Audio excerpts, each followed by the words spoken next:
in his honor. This year's recipient of the James P. Barry Ohioana Award for Editorial Excellence is Lynne Bonenberger, the editor of the Ohio State University Alumni magazine. Lynne is a Pennsylvania native. She received her MA in Education from the Ohio State University in 1987. Then from 1989 to 93 was the managing editor of the Ohio State University Press. In 1993, she joined the Ohio State University Alumni magazine staff and has been the editor since 1997. This is the first time that Ohioana has recognized an alumni publication with this award. Oh, by the way, this year marks the 100th anniversary of the Ohio State University Alumni magazine. We congratulate them on this important milestone as well. Well, I'm so impressed because everybody that came before me, not only because of their accomplishments, but because they didn't have notes. I have notes. I thought I had them done, and then just a couple hours ago I started editing them. So, and at the top of the page I see I wrote compulsive and perfectionists, and I'm not really sure now how I meant to work those in. But very honored to accept this award for editorial excellence on behalf of the Ohio State Alumni magazine and our staff. And we were especially honored to learn that this is the first time the award has been given to an alumni publication. I think if you go to the website and look at the past winners, you'll see that we're in very good company. I'd like to read a few sentences from the very first issue of what is now called the Ohio State Alumni magazine.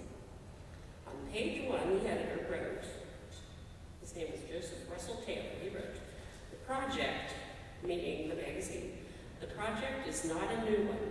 5 years ago, the alumni published one experimental number of a similar journal, which seemed to be welcomed, but which was not continued because it had no sufficient organization." I think that's a nice way of saying they just couldn't get their act together. He went on to say, "The present journal is, we hope, founded more permanently."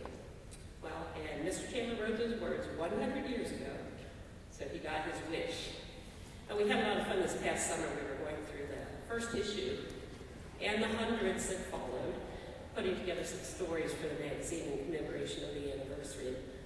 What emerged from that was just a picture of profound accomplishment. There was a century's worth of research, discovery, cultural milestones, changes to the campus, improvements to the curriculum at Ohio State, and just the comings and goings of countless students, alumni, faculty, staff, the constant tearing down, building up, and expanding of the university and the surrounding neighborhoods.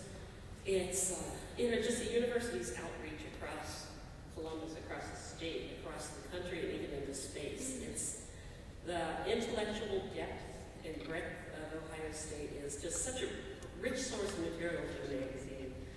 And I think I have enough story ideas around my office right now to fill the magazine for another 100 years. But fortunately, the other members of the magazine and communication staff are not at all afraid to shoot down some of my lame ideas. They're over there nodding.